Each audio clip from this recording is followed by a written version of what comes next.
Hi, friends, and welcome to the last episode of the Onyx Storm read-along. I picked up the book this morning, starting at chapter 40, and I'm reading through the end of the book. And I'm already doing something different with this recording. And I say it that way because as I've been doing the read-along, I've been reading sections of these books and recording my thoughts. But with this, I already feel like I have something that I want to say, so I'm actually recording as I read, and we're going to just see how that goes. I'm not saying I'm going to do that for every book, and I'm being honest about it because, as always, this is a journey that I want to share, and I want to share the different thoughts and approaches that I have because I also look for feedback, right? If this isn't something that ends up resonating with people as much as me just reading a whole section and then recording, I would want to know that. If also, though, I don't, as the person editing this, like the approach of recording as I read, that's only something that I'm going to know if I do it. So, want to be honest about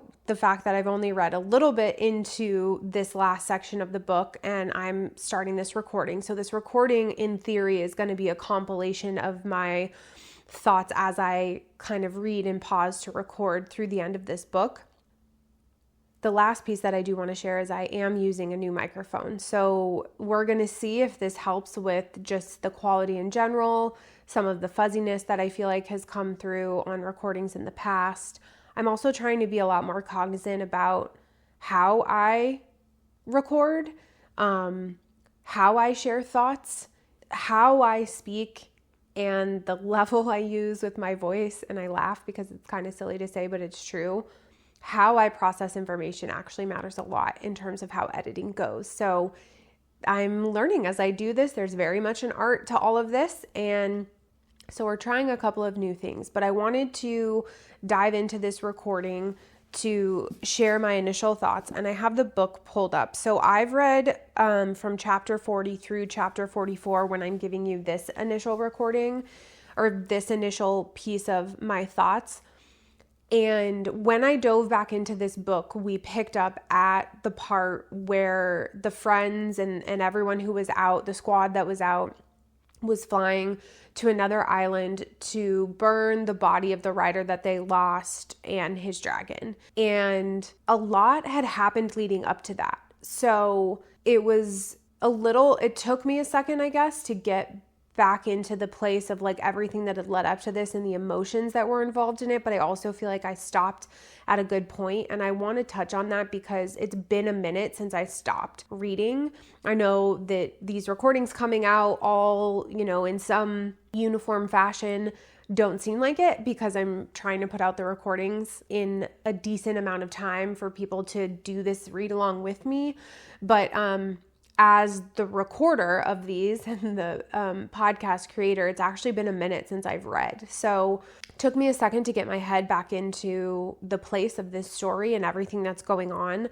But the only, I guess, comment that I would make with that is the part of this that I lost was a little bit of the emotion.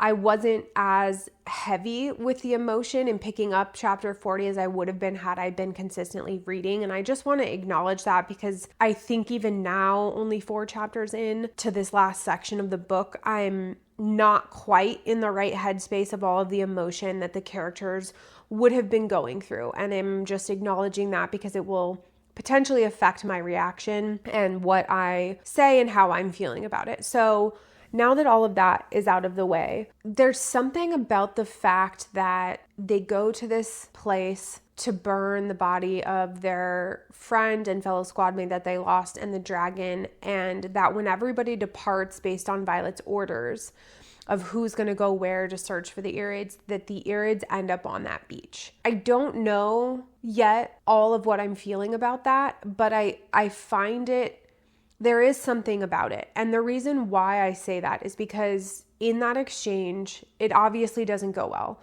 The Irids just think that they're using Andarna as a weapon and that there's really been no value for her life as a dragon and that they're just using her as a tool. And I think to some degree there is truth in that, but I think that there's also this lack of understanding of how the humans and the dragons bond and like what that is for and why that happens. The Irids seem to be so separate for so long that they don't understand that this is very ingrained in the Empyrean, which is, if we remember, it's the dragon kind of rulership and the dragon like law and entity.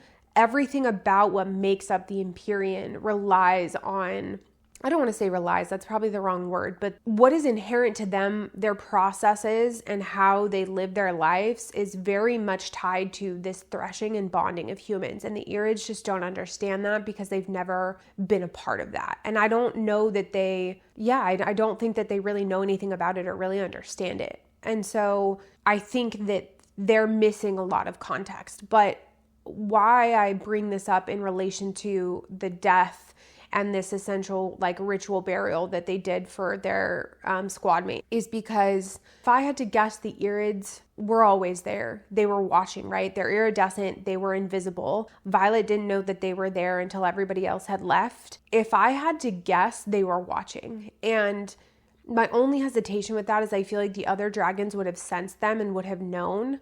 Andarna was sleeping though. So if she had been awake, she might have sensed them and known.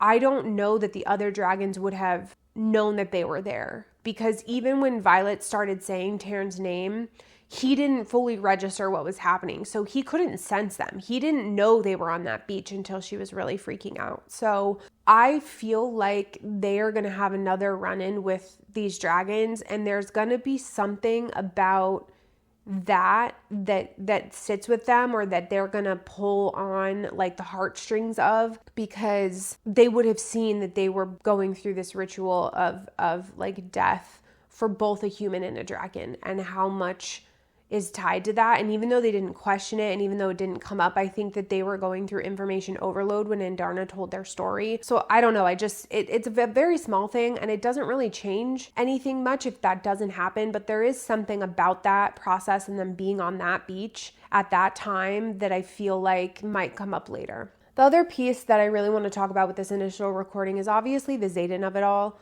More people are finding out. Riddick found out. They went back and they told Rhee and Sawyer and Jesinia. And that's the part that I've just left off at. They just went into the room in the archives with Rhee and Sawyer and Jesinia for Violet to tell them what's going on with Xaden. Because when Riddick found out, he was obviously really upset and had a lot of emotions and feelings about it. There's something about even what we've seen in these 4 chapters that feels almost, I want to say dismissive, but I don't think that's the right word.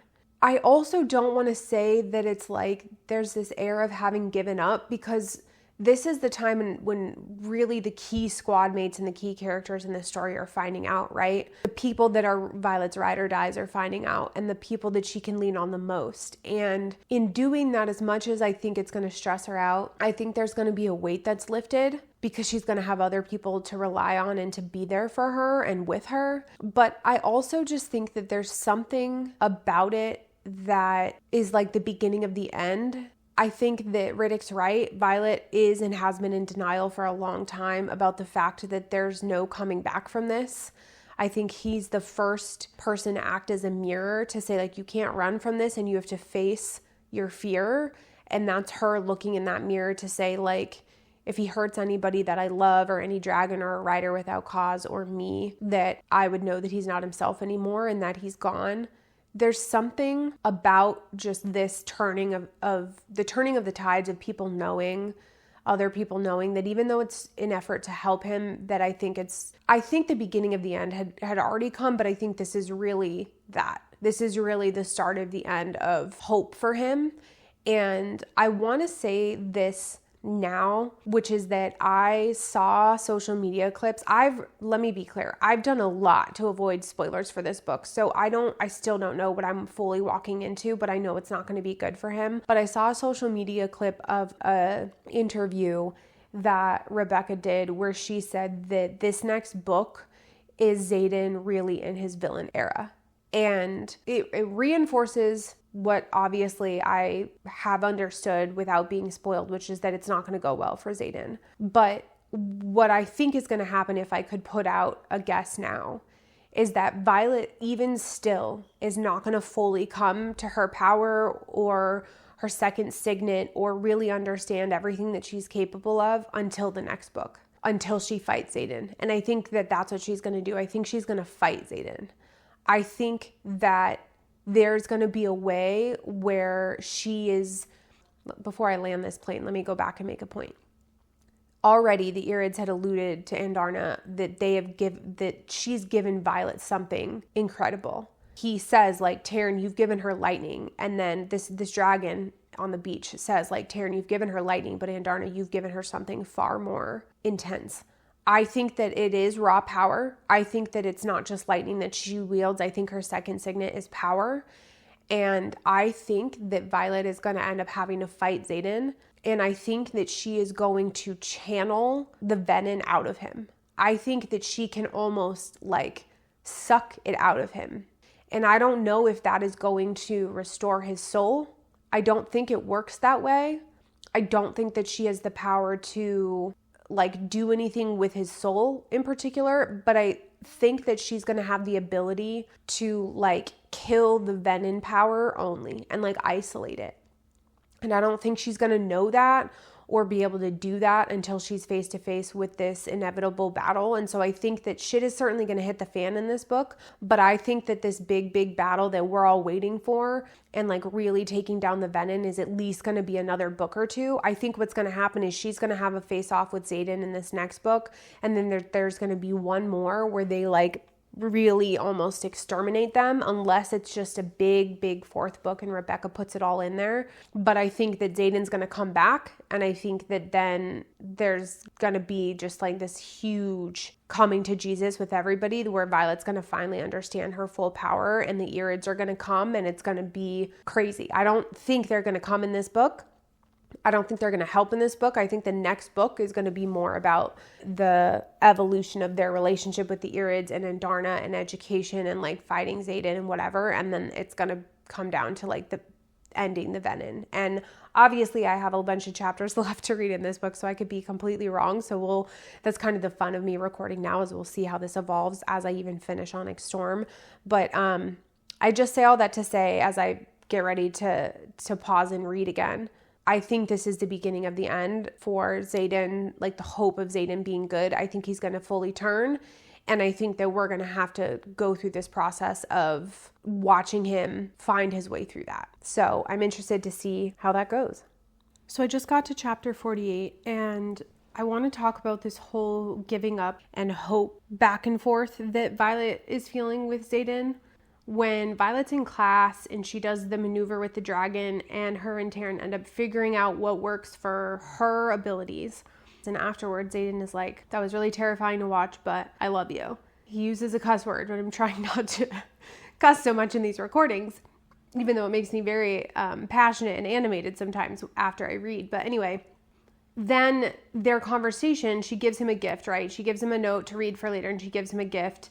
And they're talking, whatever. He like rather quickly goes to this place of, Violet, you just have to accept what I've already accepted. Like he basically is saying like, yes, I'm here and I'm going through the motions and I'm doing my best to still show up and be who I'm meant to be. But, well, let me backtrack. Violet and Xaden are in class together. He's in his professor position. She's in class. She does really well. He says that he loves her. Then some time goes by and he's having this argument where he's like, I'm going to open the borders and I'm going to let people in because I'm not going to let like 30,000 some people die. And there's other people, the king of the land, that says like, no, you're not. And he's like, well, you might be the king one day. I guess he's not technically the king. He's the prince. He's like, you might be king one day, but you're a prince for now. But I'm ruling Tyrrendor actively right now. And I'm letting them in. And of course, her heart is bursting for appreciation that Xaden is doing that. But then they catch a moment in the hallway together where they're talking.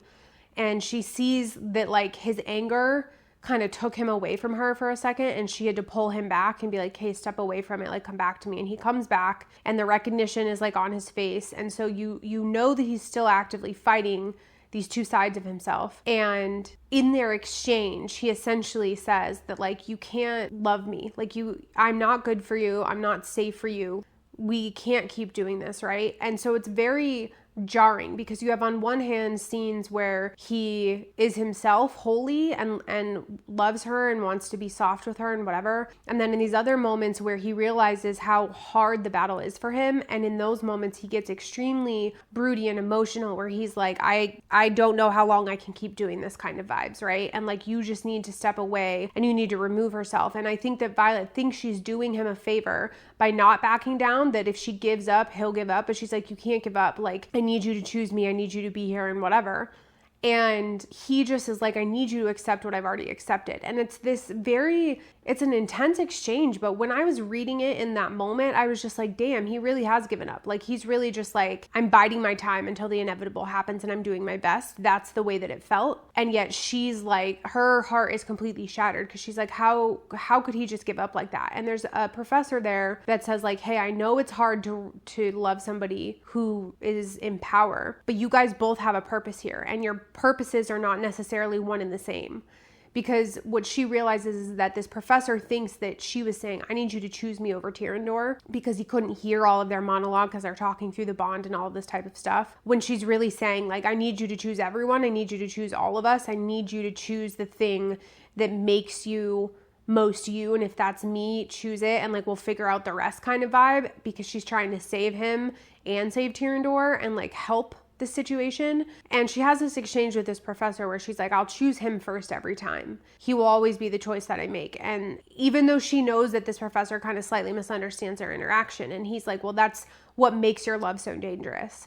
What I realize in that exchange is that there are several people, both her friends that know what's happening with Xaden, and even people like this guy who don't, but just see things on the surface and thinks that it's like their love that's a contradiction, that realize that if Xaden doesn't do what he's supposed to do as a leader to Tyrandor, and if Violet doesn't do what she's supposed to do as the first lightning wielder in centuries, and if their love for each other prevents either of them from doing what they are supposed to do, then they're not going to make it through. The success of them winning against these Venin and surviving this war and like coming out unscathed is that they are both thinking about their respective responsibilities first and not each other first. And Violet is always going to think of Xaden first, most of the time anyway. And Xaden is now in a position where he can't always think of her first, because his struggle with his power and his emotion is clouding that, right? He wants to channel almost as much as he wants her. And as much as he's fighting it, it's like, it's almost better if he chooses neither and he just sticks to Tyrandor, because it's either her or channeling on the other side at like the peak of what he would want, so to speak. And so this professor in theory is right. If Xaden chooses her, it's going to probably be his demise, because his emotion will be the part that he can't control, because he's never been able to control himself with her. And when he can't control himself now, unfortunately, that has a bad connotation with channeling. And if he chooses channeling, he's obviously already screwed. Whereas if he just chooses his duty, then in theory, he should be fine. And if Violet was to walk away from Xaden, as much as she thinks that would be giving up on him, it would almost potentially save him, because as much as he would be worried about her, he would have to not think about her. He would have to start forcing himself to just think about his duty and focus on his duty. And so I don't know if my thought is fully baked, but there was something interesting about that exchange.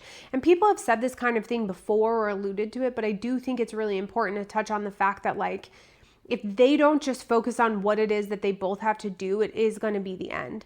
And that is the part that I worry about with Violet. She has been focusing on trying to find the Irids and helping Xaden. And she kind of believes that doing that is also one and the same as like prepping for this war and saving the entirety of the situation, which she isn't necessarily wrong, because if she can figure out how to save Xaden, then that means that she can figure out how to defeat the Venin in a different kind of way.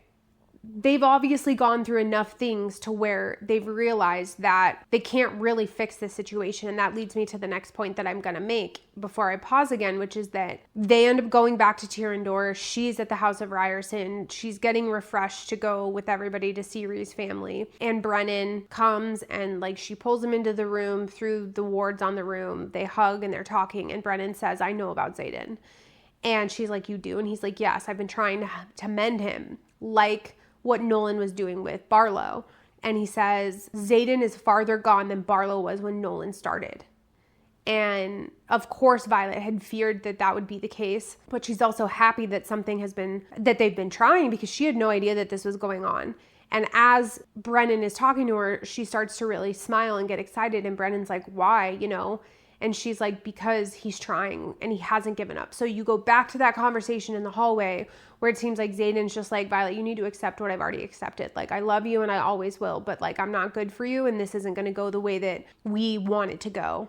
And I don't know that he's really accepted that, but I think he says it to her because he doesn't want her to see how scared he is, and he doesn't want her to be so zeroed in on him and if he's okay or not. He just wants her to start to try to heal because he knows it's going to like break her. And she refuses because she thinks that giving up on him means that he's just going to fully give up. And so then now in this moment, she realizes that while he said those words, he hasn't actually given up. And so he wants to try to go back to the spot that he originally channeled from and like heal that spot, which I don't think that that's going to do anything. But I think that to her point, he's trying. And that's the part that is great to see. But what's interesting about this is Brennan says, like, we've tried everything. We've tried to sit with the hatchlings. We've tried to like reverse channel and give back to the earth. We've tried all of these things. And it's nice to hear, but it's really disheartening because you realize exactly what Brennan's saying. We've tried everything that either one of us can think of. And it just reinforces the fact of what I said at the beginning of this episode, that like, it's the beginning of the end. There's no coming back from this. Despite everyone's best efforts, it's not just for the sake of Xaden or for Violet. It's for the fact that if he does turn, they're so screwed because he's so powerful. The only thing that I can hope is that even if he turns, that there will be some part of him that remembers or that still fights it, that he won't fully attack to the degree that he's capable of. Because if he does, they're going to have to kill him or really battle him or whatever, which again, I know I said in the beginning of this, I think that is going to have to happen. There's going to be some serious bloodshed and a real coming to a head of battle with him, unfortunately. And it's going to be him and her, I think. But it just feels like an impossibility. There's no way around it. And this isn't one of those situations where the only way around it is through.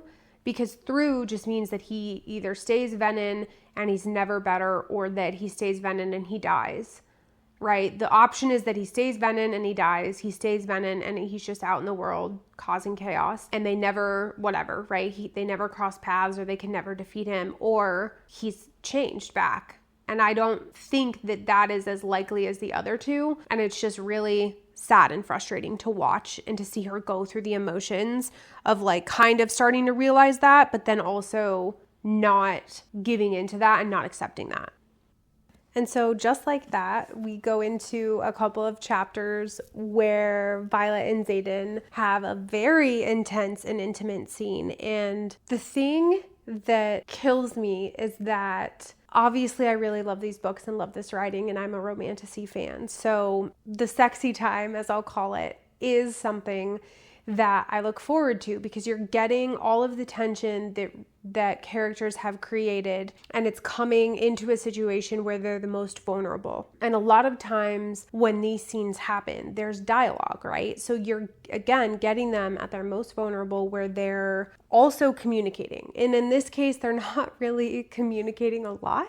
There are moments in some of these chapters, but other books and stories too, where you just really start to see how connected characters in intimate scenes are going to be because of how vulnerable they are with each other in these moments and how much their walls come down. So for that aspect of it, and watching the development of the two characters and taking all of that tension in the day-to-day and having it come to a head in those moments together, it is enjoyable to see that happen and to watch how they together as a pair transform. In this case, we've seen that from Violet and Xaden many times. And so coming into this scene when Violet opens the door, it's really late, and Xaden is there, and she can tell right away that he has one mission on his mind. I never really breathed a sigh of relief through the entire exchange, because this time they're talking openly about, like, do you have daggers in this room? Where are they? He puts his out on the table or on the dresser. Like, they're going through the act of being intimate with each other while also talking about where your weapons to hurt me or kill me or stab me if you have to. And I didn't really find any part of that as like hot. In adding to the chemistry, it made me actually very stressed out. And so you have these two emotions of like finally that tension, they can just be themselves with each other and be together and be close. And then you have this like piece of survival, and these things are happening at the same time. And so I will also say that I think that this is one of the most I think it's one of the lengthier intimate exchanges that they've had in the 3 books, and I appreciated that, but it almost felt too good to be true when it ended and they looked around and he was like, there's no marks on the chair or like the dresser. Like basically they got through it with Xaden having control.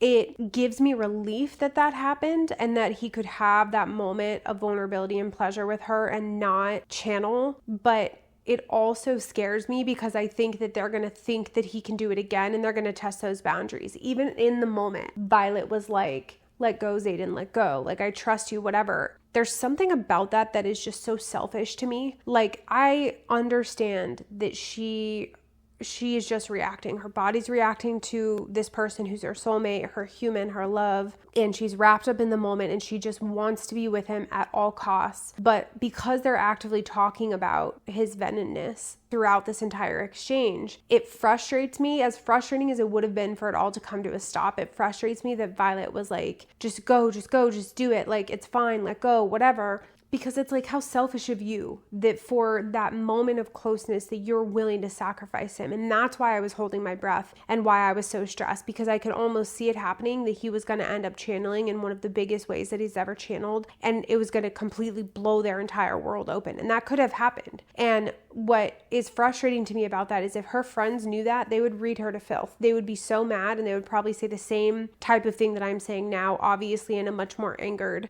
approach. And so I don't appreciate that for a moment of satisfaction that they risked it. Because even at the end of that exchange, when she's like, where are we going? Xaden's like, the bathtub and then the dresser and then the bed. Like, we don't get the rest of those scenes, but he alludes to the fact that they're not done. To me, they are thinking that they're invincible because he was able to go so long without channeling and he's able to control himself and he feels stable. And that is the point at which they're the most vulnerable. And the fact that neither of them can see it, like, I wish that she would say, like, hey, we have 73 days and this was how long Barlow went and he's doing good and whatever, so that other people could pour into them realistic communication, kind of like what I'm saying now of like, okay, that's great, but that doesn't mean you're out of the woods. Like, he has to keep going. We have to keep pushing this and whatever. And we can't tempt him. We can't even get him close, because even if he's fine coming out of these intimate exchanges with her, he's probably the closest that he's ever going to be to losing control and channeling again.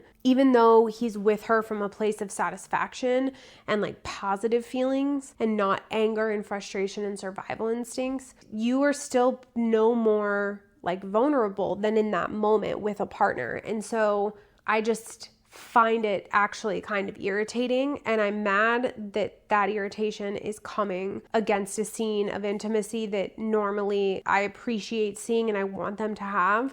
So you come away from that and then you get right into this scene where Violet is dreaming, and I knew right away in the dream when she's like, this hand isn't mine, that she was in Xaden's nightmare. And they obviously go through this dialogue of having to figure it out and whatever. And then they talk to Aunt Darna and she's like, well, yeah. And Taryn's like, well, why didn't you say anything? And she says that Violet had to figure out the lighting on her own, so she had to figure this out. And you come to find out that her second signet is also of the intrinsic family, because she can walk into people's dreams, but she's doing it unknowingly. And so I'm excited to read forward to see how, if anything, she can control that or how she can wield it. Like, if she is able to stand outside someone's door and consciously go into their dreams when they're dreaming, that obviously makes her very dangerous, but it actually can be very helpful against certain types of enemies. But she would have to get obviously very close to them or really be breaking the trust of a lot of people to do that. So I don't know how this is going to manifest forward, but I'm interested in that because I really did think that her powers were really power. And it wasn't lightning and it wasn't this. I never saw this coming. Like, I thought that the dreams that she was having was because the sage or Theophany was like reaching out to her, and it was something to do with how she's connected to them. I had a feeling she might have been in one of Xaden's dreams before, but I thought it was the bond. So I am surprised by this, and I'm very interested to see how it continues.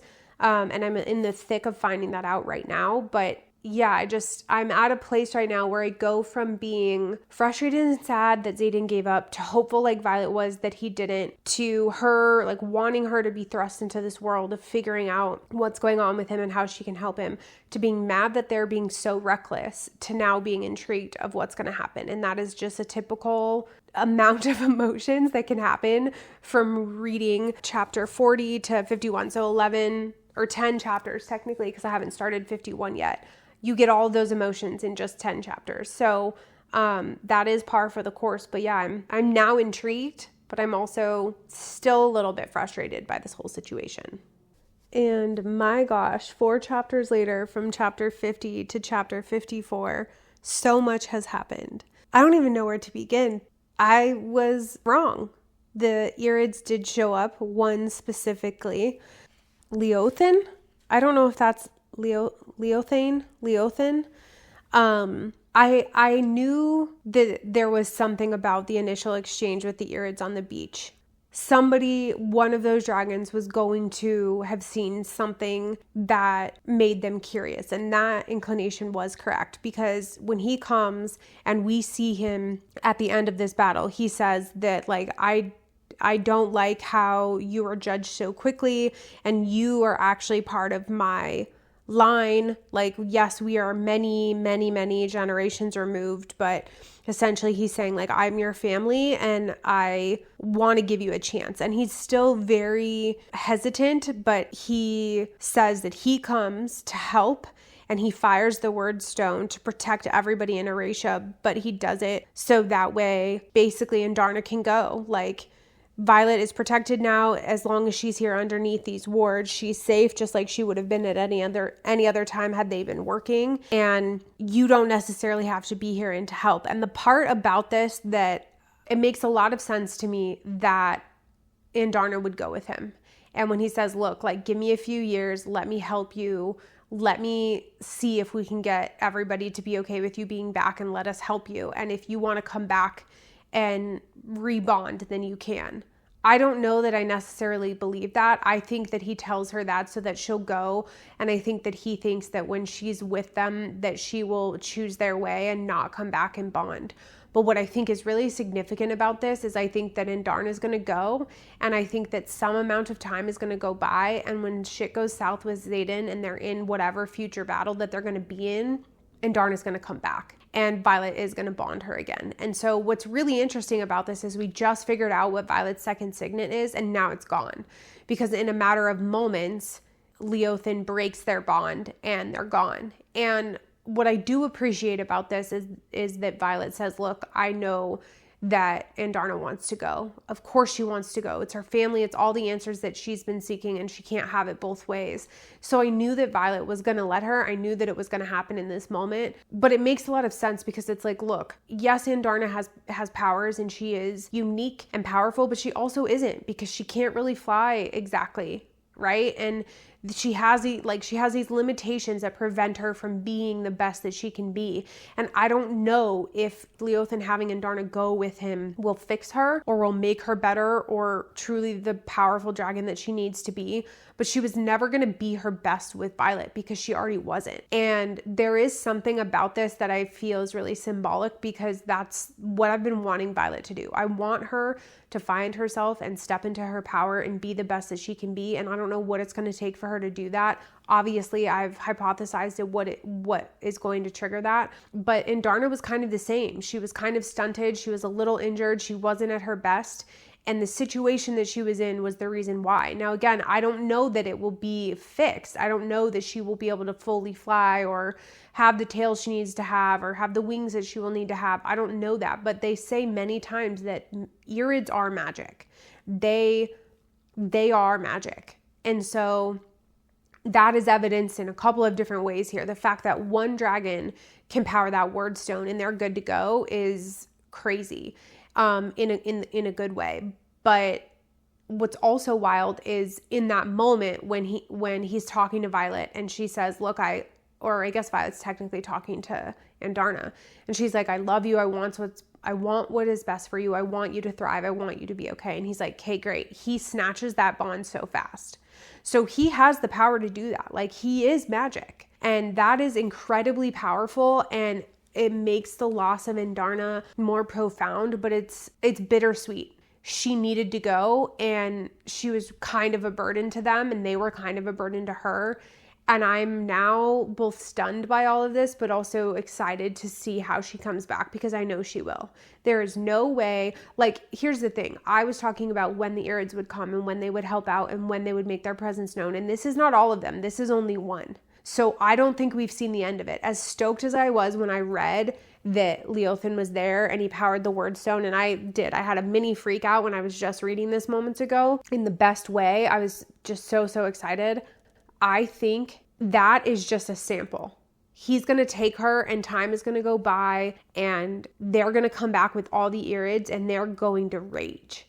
And I really think that they are going to be the reason why we walk away and win this war. And it's just not now. Now, the one thing I do want to say about it, though, is as I was reading this, so if we back up a little bit, they're in the middle of this battle, these Wyvern are coming, and Theophany is there, and Violet's talking to her, and she says, look, I will keep everyone alive if you come with me. And as Violet is in the middle of trying to figure out what to do, she obviously is seeing other Wyvern come, and she strikes one, and even though she hits one and he falls, then the rest immediately fall.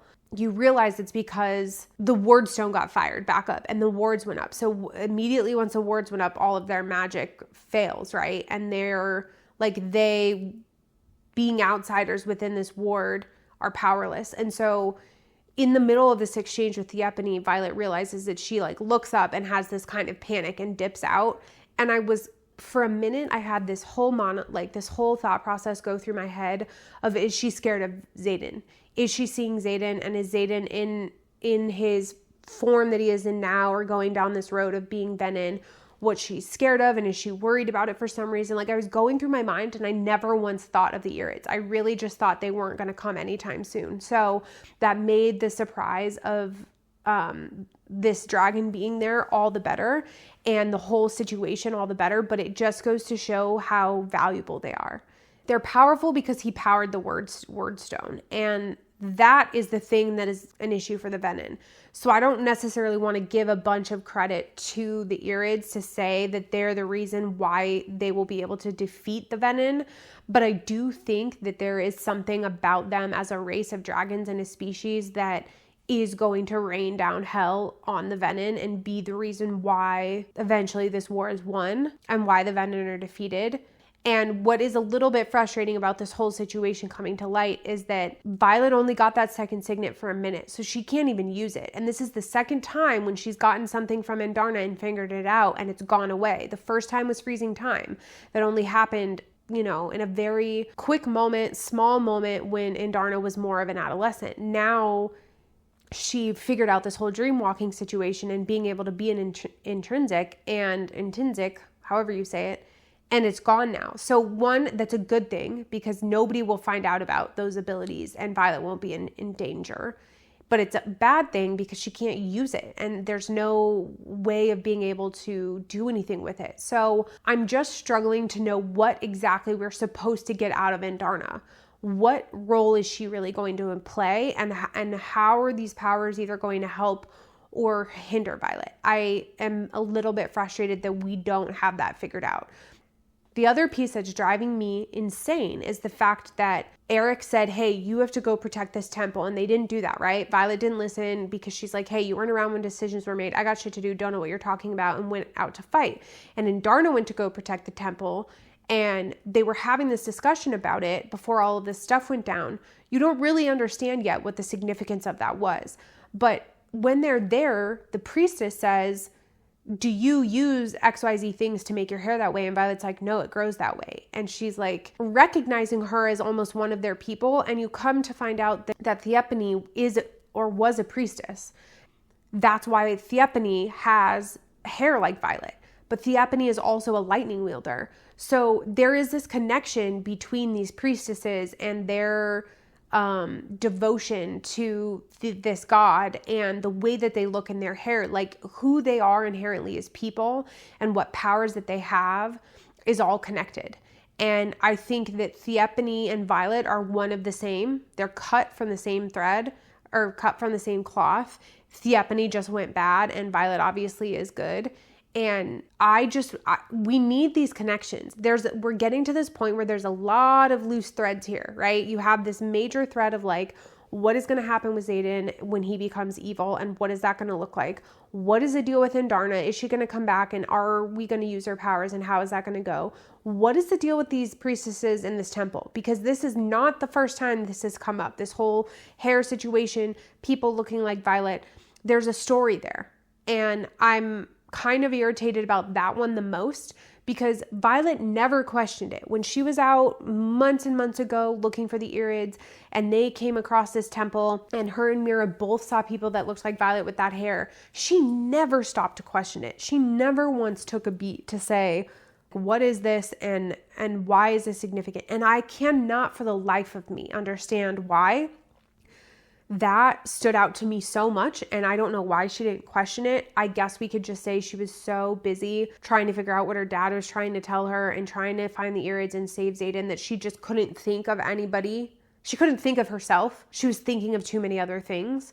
But I will never understand not wanting to know that. And so I hope that she can dive in to that history and really figure it out and that she can't ignore it anymore, because there is this part of Violet not being able to see very obvious stuff that's starting to drive me nuts. Even with the dream situation when she was talking to Xaden and they figured out she could walk in people's dreams. How does she not know it was Xaden's? Like, she's like, oh, I saw a hand that had a marking on it like yours. And Xaden had to be the one to tell her that it was his hand. Like, how are you that dumb? How are you not able to realize these things? And it's frustrating to me that she can't connect the dots. As I say it out loud, I think I know why that this is happening and it hasn't been confirmed or even alluded to yet, but we'll find out because I still have more chapters to read. But my gosh, was that little battle scene, big battle scene, I should say, and the fact that Xaden didn't channel and the fact that Indarna is gone, so much has just happened. I don't even know how to feel, and I don't know how Violet's going to feel coming away from all this. Wow, I don't even know where to begin. I just freshly finished the book, and wow. My mind is going in a million different directions. Okay, as it stands right now, I don't understand why they showed us Rhiannon's point of view and Imogen's point of view. I don't love it. I don't know what yet we're supposed to take away from that. I think if I had to guess, seeing Rhiannon's point of view and her thought process of worrying about her friends, of trying to be a leader and just sticking to the plan, I think that exemplifies the fact that Rhi is a leader for a reason, that she will do what has to be done. She even says in her thought process, like, Violet is one life. So as much as you see her torn to be thinking about Violet and worried about her, she also is doing what she needs to be doing, which is key and really important for a leader. And I think that matters because I think it's going to impact what happens in the next book, which I'll get to in a second. Seeing Imogen's point of view is one that I don't understand. It was really heartbreaking to see her perspective of Quinn dying, of losing her best friend, of hearing Quinn's last words. What is interesting about it, though, is that it's very similar to when Liam died, where Violet had Liam in her lap and they were talking and communicating. In this case, Imogen had Quinn in her lap, and the conversation with Quinn was much different, right? Because Quinn herself was hurt and dying, whereas when Liam was dying, it was because his dragon died. And so the dialogue and the process and the way that it went down was much different. And I would dare say that with Quinn, it was really hard because she was talking about she was saying all of the last things that she wanted to say, right? Telling her to tell her girlfriend how much she loves her and like tell my family and this and that. And it was a very highly emotional moment, but I don't really understand what we're supposed to get from that. And if anything, I also think that that's going to be a big part of the next book, where there's going to have to be some similarities between the loss that Imogen has felt in that moment with Quinn and the loss of what Violet felt with Liam. It's not the same because Liam wasn't Violet's best friend, but there's got to be some parallels that they're going to try to pull on in order to keep the connection between Violet and Imogen. But I still, at this moment, like, I can hypothesize, right? As I'm processing this, I can put those thoughts out there, but I don't really fully understand why they showed those points of view. So I'm interested to see how much either point of view will matter in the next book. What is interesting to me is when Violet was with Taryn and they were working to get the net off, I knew the minute that the shadows came that Xaden had channeled.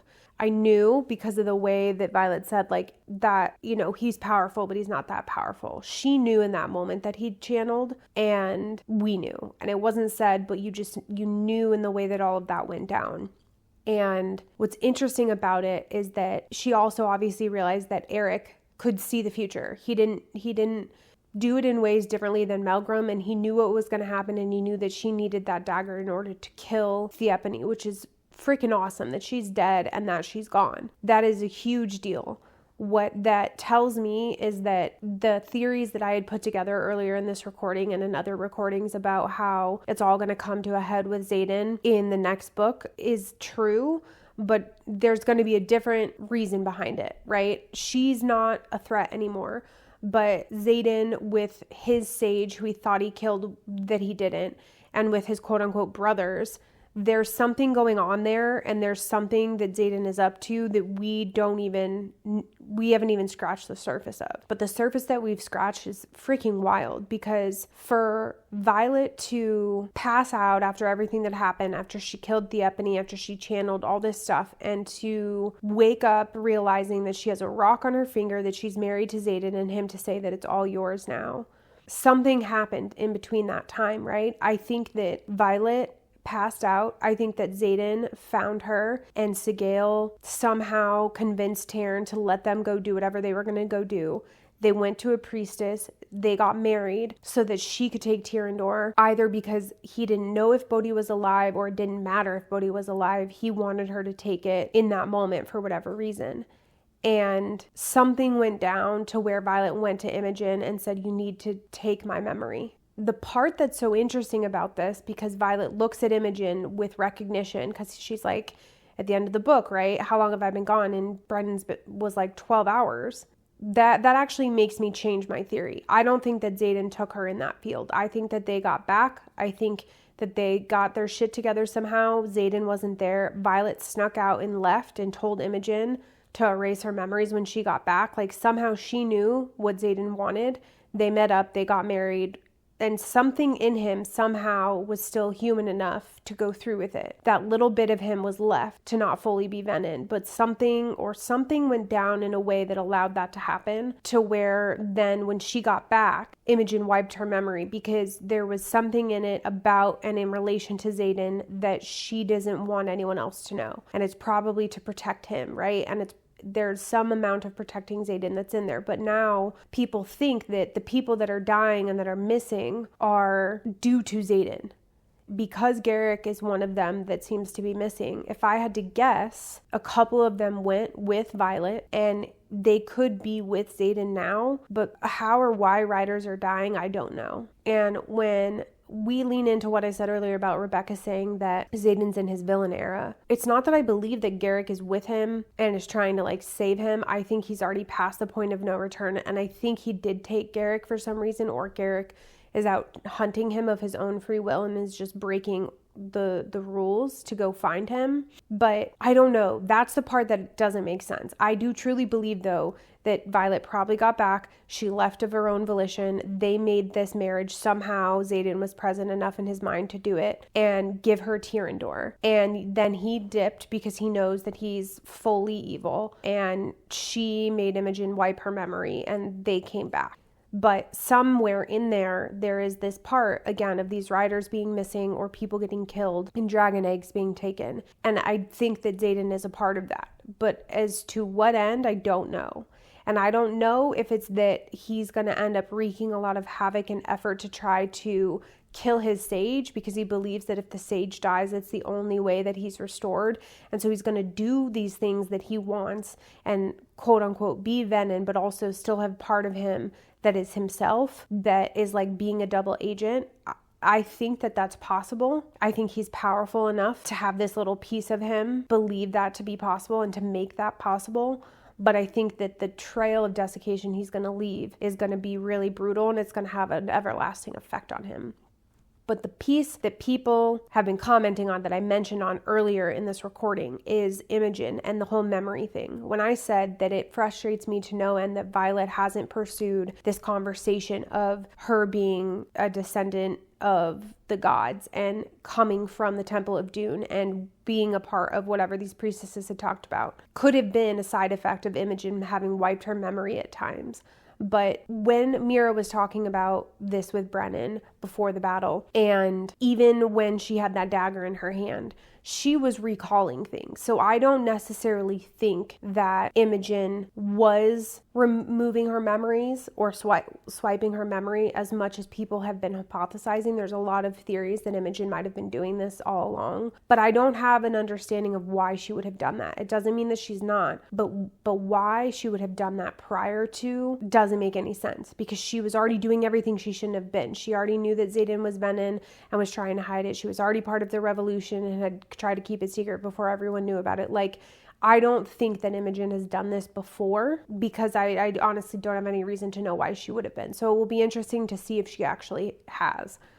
Why she wiped her memory now, though, I honestly think is to protect Xaden. And I think that she's not going to tell Violet, because she said, I did what you told me to do. And Violet's going to ask her what she told her to do, and she's going to ask her all these questions. And I think Imogen's going to say, I can't tell you that. You told me not to tell you. I did what you asked. You have to just trust that I'm doing what you wanted me to do. And it's going to be this struggle between her having to trust that, what Imogen is saying, and therefore trust herself before her memory was wiped, and knowing that Xaden's out there causing this havoc. Those two things are going to be at odds. I do think that it's going to come out. I don't think that Imogen is going to be able to keep it a secret or to herself, and I don't think that she will. I think there's going to come a point where obviously we're going to find out what all this is about and why she was gone. And I think that this next book is going to pick up on that in the first chapter immediately. But there's just a lot of questions. I think, if I had to guess, that Xaden was resigned to just being Venom because he knew there was no way out. But I also think that there's a part of him that believed that if he was going to get a way out, he had to become Venom to know the secret. And I think that there is one, and I think he's going to figure it out. And I think that he is going to be working it from the inside out. But I think that he's going to also be really evil. And I think he's going to be battling that, and only a piece of him is going to have the ability to fight against it. And it's going to be rough. And I still stand by what I said, that there's going to have to be a battle where they come to a head.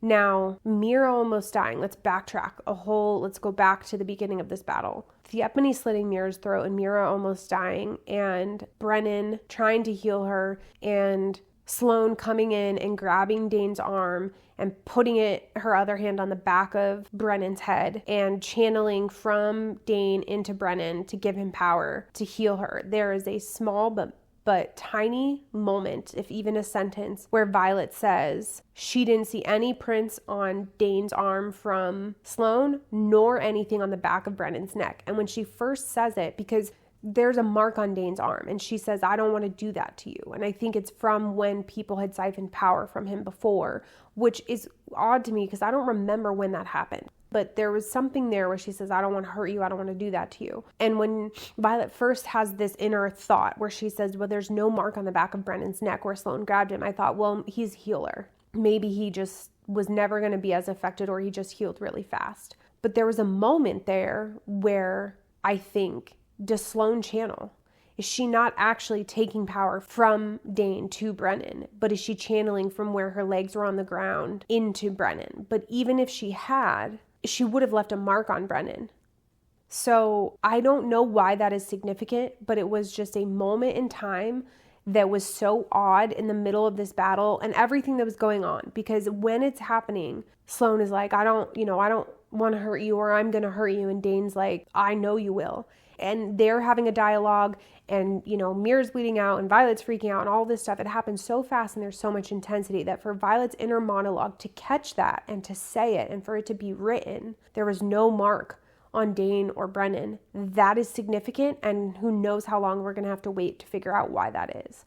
That is either an indication of how powerful Sloane is and that she can handle herself now, or that something else is going on. And I don't know what it is.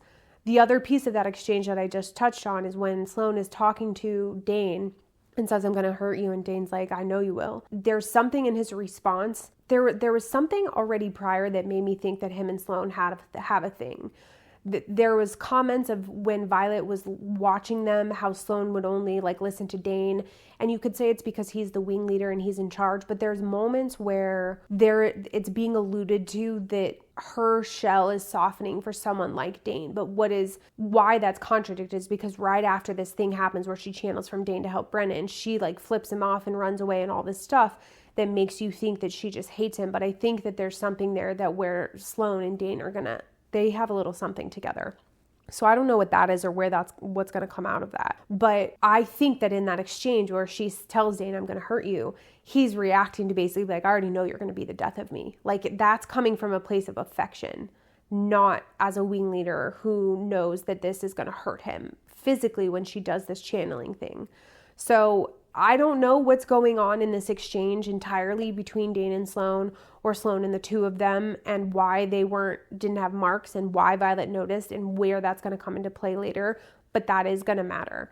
I know that seeing Rhiannon's view and Imogen's view is going to matter, and I don't know why. We see Xaden's view, and we understand that he channeled and what his thought process was. And I think that that's there because it sets us up, because he says in all of this darkness, there's a glimmer of light, and it's Violet. I think that that is setting the stage, that there's a piece of him that's going to make it through this and know that he's good, and he's not going to be able to fight the evil, but he's going to fight it from the inside out somehow. He's going to do a lot of evil things, but he's going to try to fight from the inside out.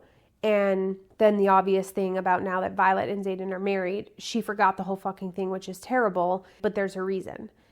I think that a lot of the intimate moments we're going to get between Violet and Xaden in the future is him reminding her of their wedding day and why it happened and all these things, or them getting married again or something, but that we're going to have to go through hell and back to get there.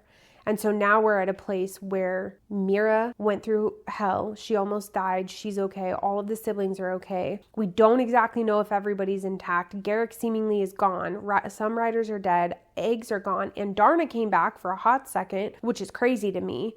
I don't know why that went down or what the purpose of that was.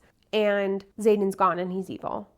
The last thing that I'll say is about the Andarna situation. I never expected her to come back. In the darkness of Xaden channeling, we see mention of Andarna there, and Violet surging up to go and intervene because she doesn't want Theophany to have Andarna or to hurt Andarna. How Andarna knew that there was trouble, I don't know.